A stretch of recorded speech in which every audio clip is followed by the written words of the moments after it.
Hey everybody, hey, it's Big Daddy.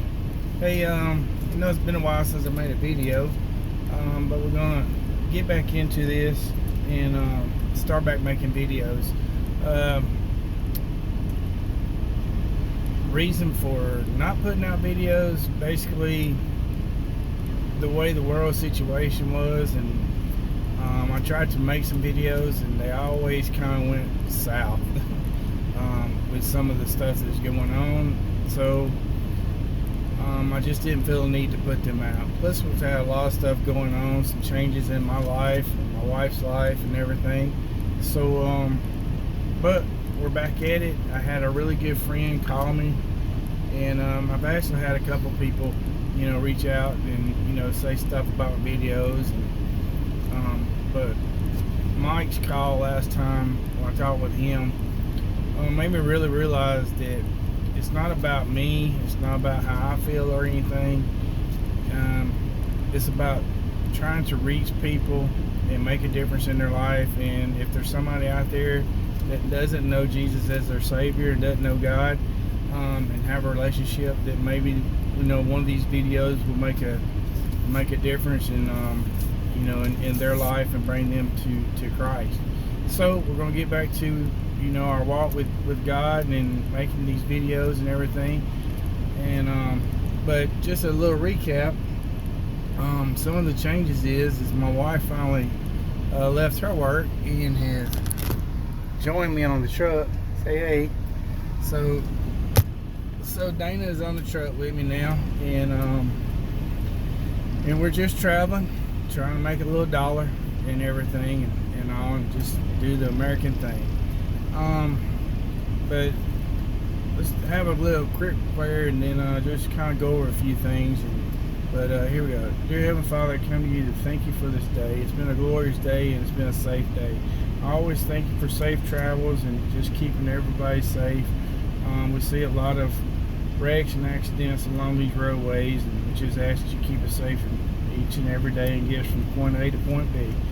And Lord, I just ask that you move me out of the way and you'll speak whatever you want spoken today to this video, and just Lord, just touch somebody's life and let them know you. For it's in Christ's name I pray, amen. Okay, so basically a little studying, and I was just kind of going to dive into it. Kind of read through Zechariah and Elizabeth and the conception of John and everything, in the birth of John.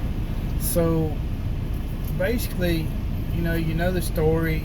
They were both up in their years, and then Zechariah goes in to light the incense and everything, and an angel appears to him and tell him that they're going to conceive a child and everything.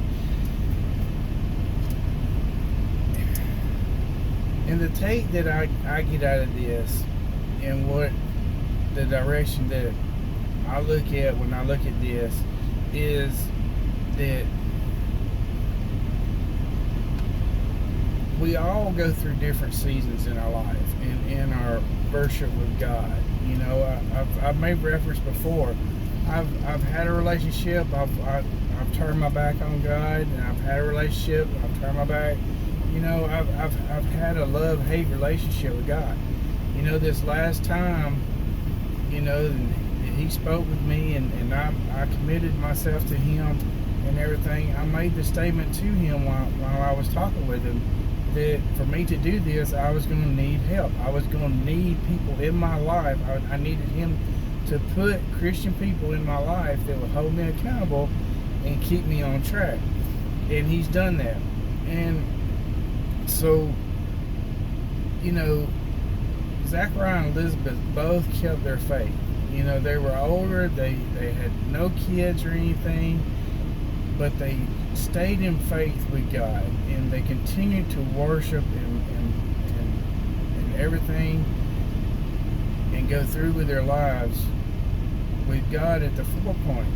And so when it was time, in God's time, then they were blessed, and they had their child, and it went on.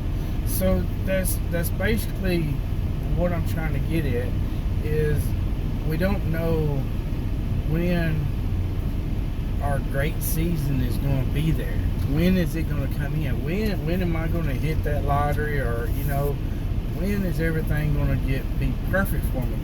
I mean, I'm 50 years old. Dana and I have had ups and downs. Well, we've been married for 30 years. We've had ups and downs for 30 years. We always wonder, we're like, hey, we're not bad people. When are we going to get a break? When is it going to turn? The thing is, that's not the question. The question is just, how can I stay in faith with God? How can I continue to worship God and live a godly life? And then when it's time, God's going to bless you. God's going to bless you. I'm going to read this one thing that I got from Jeremiah. It says, "For I know the plans I have for you, plans to prosper you and not to harm you, plans to give you hope and a future. Then you will call upon me and come and pray to me, and I will listen to you. You will seek me and find me when you seek me with all your heart." That says a lot right there. And to me, that says that God's waiting.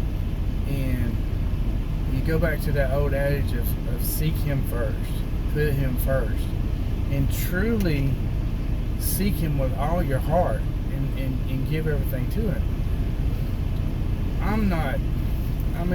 Like I said before, we've struggled for 30 years. We've struggled for 30 years. And I can honestly say that at this point, I feel like it's my best time. I feel like we're truly blessed. My wife, Dana, she had a motorcycle accident. She survived the motorcycle accident. She still has moments and still deals with some pain in her back and stuff, but she's getting better, and she's still here. That's the big thing. The business is going great. Home life is good. My kids are my kids. Everybody knows what that means. So that's kind of the gist of everything. Another example I want to give, and I know I might catch some flack on this, but I'm gonna say it because it means a lot to me and to my heart, and I think that the people that know me will understand where this comes from. I had a very good friend, one of my childhood best friends, Kevin Turner, and he was an awesome person. And he grew up, he played college football. He was a standout in high school. He went on to play college football at the University of Alabama and was a standout, and went on to play professional football and did very well in the professional league. Kevin was a son, a father, and a husband, and a true friend to many people.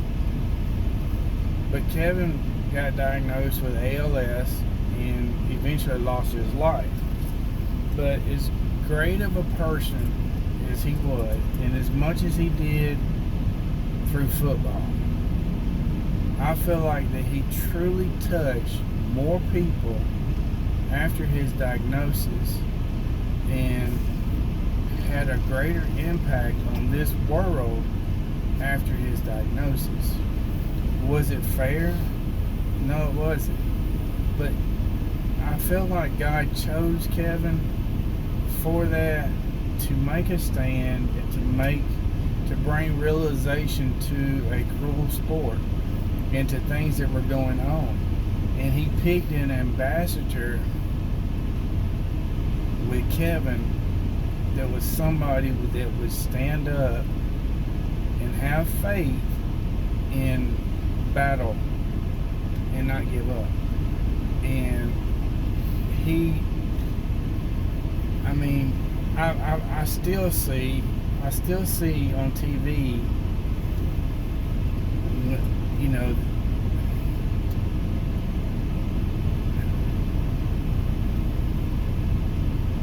the announcers and stuff will bring Kevin's name up, and it's tied to the ALS fight.